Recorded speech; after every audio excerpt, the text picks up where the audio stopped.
Okay, we're back. We're live. We're doing Community Matters. We're doing Aging in Grace today with Dr. Warren Wong. And Warren is a physician and been involved in elder care, geriatric medicine for a long time, like decades and decades. And right now you're at Straub. That's right. Yeah, and that's fabulous to know, because we care a lot about geriatric medicine. We care about aging. We care about all the issues around aging, not only in the medical community and in the social structure of the state, but in the implications in every way. How does it affect things? So, Warren, welcome to the show. Thank you for coming down. Yeah, Jay, can I just say something right up front, because just in case the audience is interested, I'm at Straub, but I actually am not in the clinics per se. So actually, people can't make an appointment to see me. I do some work in nursing facilities, and I also do some administrative work. So. Okay. Well, tell us about your practice. What is it like? Who are you servicing? Well, it's really interesting because, of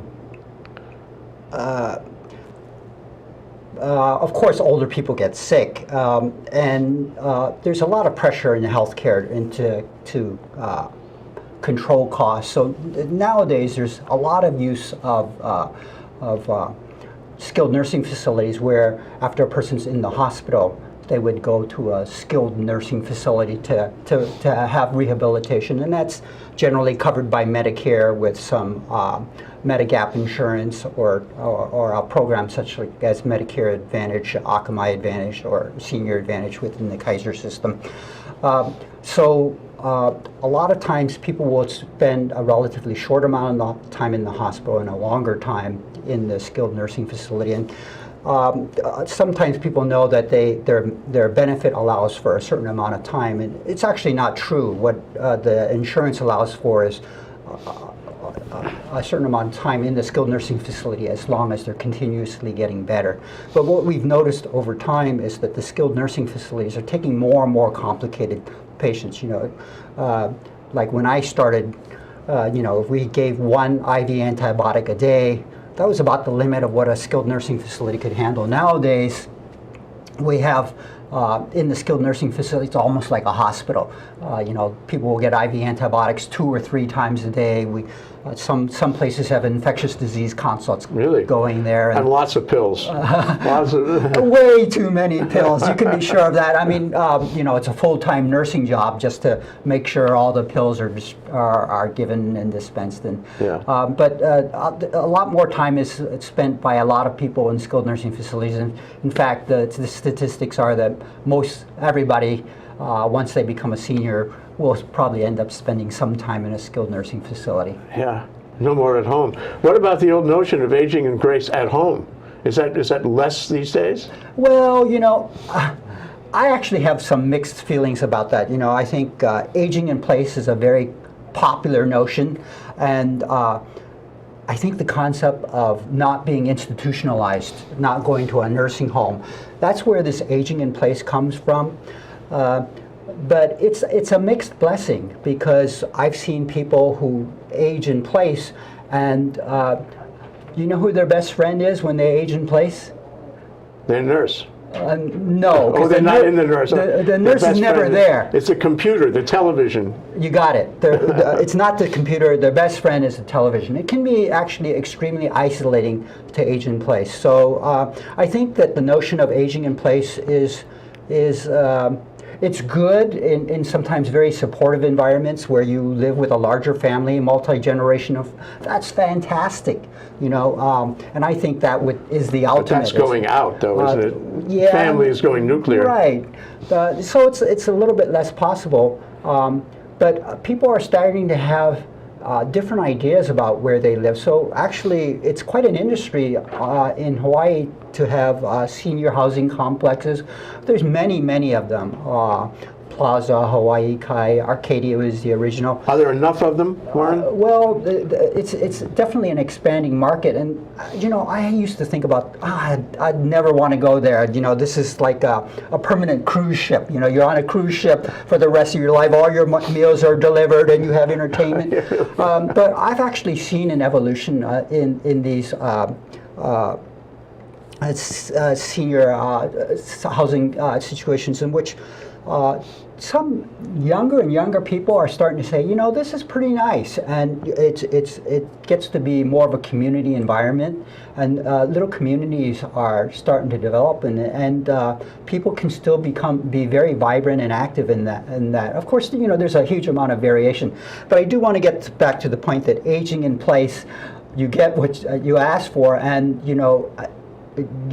Some people have some rose-colored glasses about how wonderful it is to be living at home. I used to make home visits all the time. Oh, that's good of you. And when I made home visits, I didn't have to know the address. I would just say, that's the house, because the house is in collapse. You know, as you get older, it's a big task to maintain a house. Yeah. And so you'd walk into the house, and there's, you know, everything is just very convenient for the older person. But it's a mess. They always talk about doing away with clutter, right? Because clutter is bad for old people. Yeah. But at the same time, it's also convenient for older people. You don't want things in shelves or whatever. You want right in your line of sight. Yeah. So there are some pluses and minuses to aging in place. I think optimally is to plan for aging in place. You know, have good relationships with your children, or you know, a lot of older people now are thinking, you know, they relocate to live with their children, things like that. Yeah. Well, but you know, money, money, money. I think it's a euphemism when you say aging in place. It's cheaper that way, isn't it? And you'd be better off if you had resources or insurance to take care of you in a facility where it wouldn't be like a cruise ship. And so, I mean, are people in Hawaii able to do that if they want, or is it just we have a kind of a group of people who just don't have the money for it? Yeah, I think there's a huge number of people who actually don't have the money for that. Their home is their only asset, and it's an asset that they have, but they don't have much income coming in. They're some people just living on Social Security, and then it becomes very difficult. And then to live in that house, obviously, is less expensive for them, and they can live on Social Security. It's actually a pretty big commitment to saying, well, I'm going to sell my house, take the money from that, and kind of live on the money. I don't want to do that. Well, it's kind of hard to figure out, you know, am I going to have enough money, Sure. and where am I going to live? And Sure. you know, this house is really nice, but with the amount of money that I can spend I'm going to live, you know, where there's no public transportation, no community. I think that is a difficult concept, but actually it kind of depends on all kinds of situations. So let's just say you're a really, really old, frail person, and you just, you know, you're really at your last chapter in life, Yeah. and you just want to stay at home. Yeah. And you need a lot of care. You need care throughout the day, getting in and out of bed. You know, it's depressing. Now, right? that's really expensive, isn't it? Well, that is, you know. It's more expensive than the care facility. I tell people that is the most expensive option, and if you have that kind of money, you can do that, because that's more expensive than a nursing home. Yeah. You know, that's easily $12,000 a month to have people providing care for you 24 hours a day. Are they available in Hawaii? Because I know people looking for them for a long time, can't find anybody. Well, you know, it again comes down to money. If you have the money, it's You can find available. them. You know, I mean, and there's a lot of private pay nursing agencies coming up in the state of Hawaii. Almost invariably, there's a minimum of 3 hours at a time. So, and you know, a lot of people, even people who are very wealthy, they just don't like the concept. Why should I pay for 3 hours of care when all they're doing is sitting around and watching TV and looking at me and then helping me out once in a while? Well, I'd say that's true, but I also tell the patient, well, you're not going to be able to find an agency caregiver for fewer than 3 hours at a time. And it's also true that if that person's not around, you're actually not safe being by yourself. So that's a discussion I've had for decades with people. You know, people always talk about, well, I'm just going to find somebody on my own. And my response to that is, sure. well, good luck. I mean, because some people actually do fantastic, but a lot of people try it and find out, oh, this happened, that happened, and I mean, and there's always the potential for abuse. Yeah. Oh, yeah, that's true. We've heard many stories about that. Yeah. So, the thing about it is I don't think younger people realize that when you're home alone and you're elderly, you are in decline. And it becomes more possible that you will fall down, more possible that you will have some sort of accident, more possible that you will have dementia, Alzheimer's. And right after this break, Warren Wong, I would like to talk about dementia and Alzheimer's because I know you practice in that area, and I want to give people a handle on what that experience is like, not only for the patient, but for the family and for the physician. We'll be right back after this break. Freedom. Is it a feeling? Is it a place? Is it an idea? At DiveHeart, we believe freedom is all of these and more, regardless of your ability. DiveHeart wants to help you escape the bonds of this world and defy gravity. Since 2001, DiveHeart has helped children, adults, and veterans of all abilities go where they have never gone before. DiveHeart has helped them transition to their new normal. Search diveheart.org and share our mission with others, and in the process, help people of all abilities imagine the possibilities in their lives. You can be the greatest, you can be the best. You can be the King Kong banging on your chest. You can beat the world, you can beat the war. You could touch a God, go banging on his door. You can throw your hands up, you can beat the clock. You can move a mountain, you can break rocks. You can be a master, don't wait for luck. Dedicate yourself and you can find yourself. Stand in the Hall of Fame. And the world's gonna know your name. We are back. We're live here in Community Matters. I'm Jay Fidel. We're talking about aging in grace, or with grace, as the case may be. And we're talking with a geriatric physician. We're happy to have him. Warren Wong, MD, practices at least part-time at Straub and does lots of other things, including entrepreneurial things, which we're not going to talk about today, maybe another show. Okay. but Warren, you deal with people who have dementia. You deal with people who have Alzheimer's.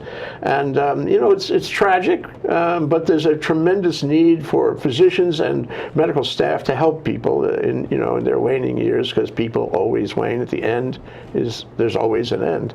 So can you tell people out there, what is dementia? What is Alzheimer's? What's the difference? Yeah, and how does it affect your life? Yeah, so I think that we'll start off with the question of what is dementia and what is Alzheimer's, because it's a fairly common statement that people will say, oh, I was really glad to hear that my mom doesn't have Alzheimer's. She just has dementia. What's the difference? So that's actually, it's really a common misunderstanding. Dementia is just a very general term, of which Alzheimer's is the most common type. So it's just like saying, there's all kinds of airplanes, and the most common kind of airplane is a jet. I mean, I don't know if that's a very good analogy, but the most common kind of dementia is Alzheimer's disease. And there are some that are not Alzheimer's disease. You can't really say that Alzheimer's disease is better or worse than other kinds of dementias, because Alzheimer's disease there's a lot of variation in Alzheimer's disease. There's also a lot of variation in other kinds of dementias. Let me just talk about Alzheimer's disease, because that's what people are most interested in general. It's basically, very commonly, when I would do a consult, people would say, I don't really, my mom's memory is really great. She can remember things that happened 10 or 15 years ago that I can't remember. And I have to point out that that's actually not the first finding in Alzheimer's disease. Alzheimer's disease, the most common way it presents is forgetfulness about things that happened very recently. So the things that happened far in the past are much more deeply embedded in the brain. The things that happened very recently basically don't get past the RAM drive and don't make it into a deeper memory. So they may not remember what they did yesterday, or they may not remember what they had for breakfast or whether they actually had breakfast and things like that. Now, but a certain amount of that is just natural with aging, isn't it? I mean, where's the line? Where do I see, say, in a relative, a loss of memory, a failure to record it to the hard drive, where I'm so concerned I come and see a physician about it, and I say, I think, my relative actually has Alzheimer's. Where's the line? Yeah, I don't think the line is that crisp, actually. There is some general cognitive decline with getting older, and let's just say a very normal older person who's 90 years old, and the computer analogy is actually very, very important. Let's say you're 90 years old and somebody asks you, where did you put your keys, or something like that. The cognitively normal person may not respond as fast as a younger person might respond, and that's still quite normal. And the analogy with the computer is, let's just say your hard drive is totally full with 90 years of memories. That's a lot different to pick something out from that hard drive and have it produced verbally. It takes a lot more time out of a computer that's got a lot of stuff in it than a person that has basically a hard drive that has no information in it and just can throw it out. I mean, we all have that experience. The computer's brand new, boom, it works right away. Yeah. And then as we jam it up with stuff, it gets slower and slower and slower. Yeah. I mean, that's normal. It takes a certain amount of expertise to know when it goes from normal to this is really not normal, and the line is not that definitive. I would even say that even among experts, some people would say, no, I think this person has got Alzheimer's disease. Some other people would say, no, not quite. The reality is the person who says the person's got Alzheimer's disease is more likely to be right, because the more the years go on, the more people get it's going to be right. But I don't think there's a real sharp line. I think that I've seen where some old family members will bring a parent in and say, this person, I think they've got Alzheimer's disease, and we do pretty very detailed testing, maybe an hour or so of testing. He says, it's probably still within normal limits. And the children are convinced that it's not within normal limits. And I think there's 2 points. Number one, it might be that this was not exactly the way the person would have responded 10 or 20 years ago.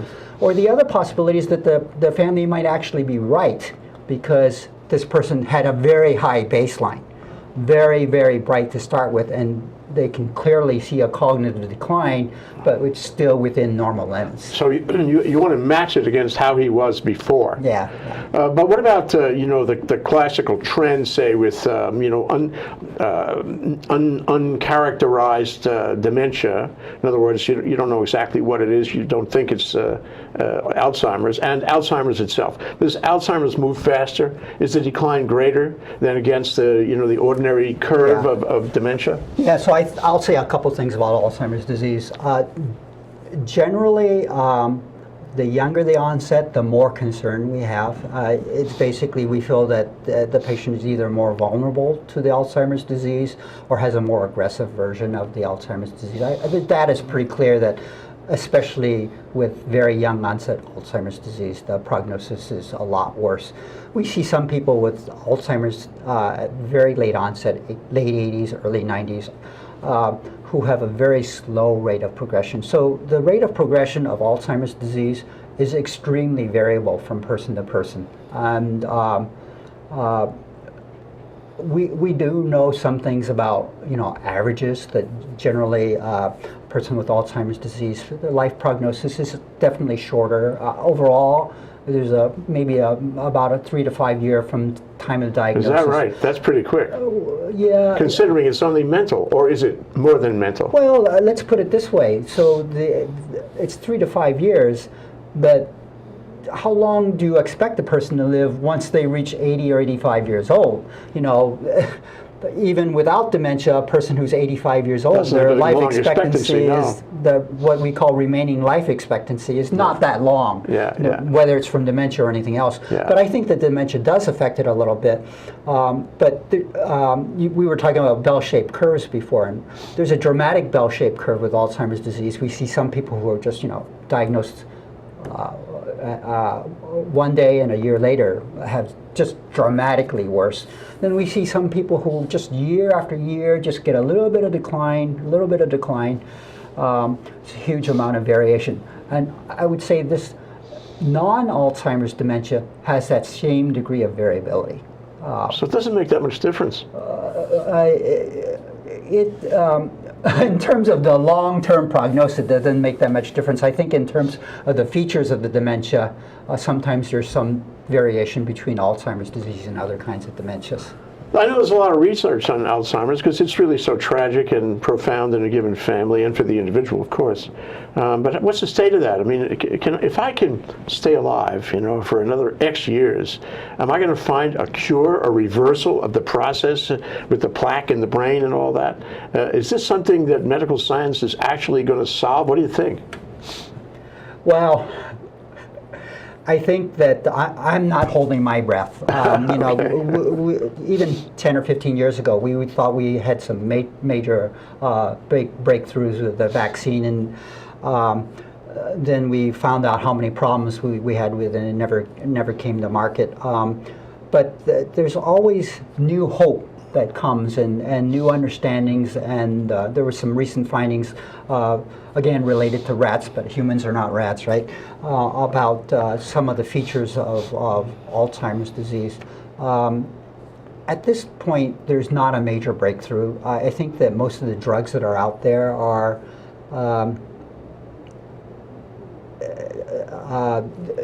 there's people who take them, some seem to get better, and it obviously has some effectiveness. I mean, they're FDA approved, but for most patients the effect is not going to be dramatic. Yeah. We're almost out of time, Warren. Can I ask you to look at camera one and see through camera one the public, okay? And what would you tell, say, a member of a family who believes that one of his relatives, his father, mother, some relative in his family, is declining because of old age dementia, because of Alzheimer's? What's your advice to him how to conduct himself? How the caregiver should conduct themselves? Well, I think that you'd like to make a diagnosis, but I always like the concept of, are you doing something to a patient, for a patient, or with a patient? And those are three different concepts. I mean, when you're doing something to a patient, you may think you're actually in a way punishing the patient. For the patient is you're doing it because you think it's important for the patient, but the patient may not agree. And sometimes we see families push too hard in that direction. I think that a lot of times what a patient has a good relationship established with their primary care doctor, and just to bring it up with the primary care doctors are much better at recognizing dementia than they used to be. They are not very sophisticated at diagnosis, but at least to help have the physician involved in trying to figure out the next steps. Yeah. And obviously getting a consultation is optimal. Yeah. But be very careful about pushing a patient too hard for a diagnosis. On the other hand, family is very important. Yeah. You have to have an advocate, and if you're alone, maybe you're a widower, and there's nobody around, your family is gone or far away. You need to have an advocate, and that presents some difficult problems for an individual who may believe that he's losing it, but he doesn't have anybody to bounce that off. And I guess he should see his primary care physician and try to get connected. It sounds like it can be very sloppy. It's very sloppy. I mean, we've seen patients who basically have not seen their doctor for a long period of time. Nowadays, the healthcare system tends to monitor patients a little bit more closely. Yeah. We tend to be a little bit more proactive in following patients. But there are patients who haven't seen their doctors for years and are a mess. And every situation, I just can't provide you with a kind of a formulaic, do this, this, and this. every situation is a little bit different, and it needs to be tailored to that specific circumstance. Thank you, Warren. Warren Wong, Dr. Warren Wong, geriatric physician. It's been great to talk to you. Thank you for coming on. Thanks, Jay. Aloha.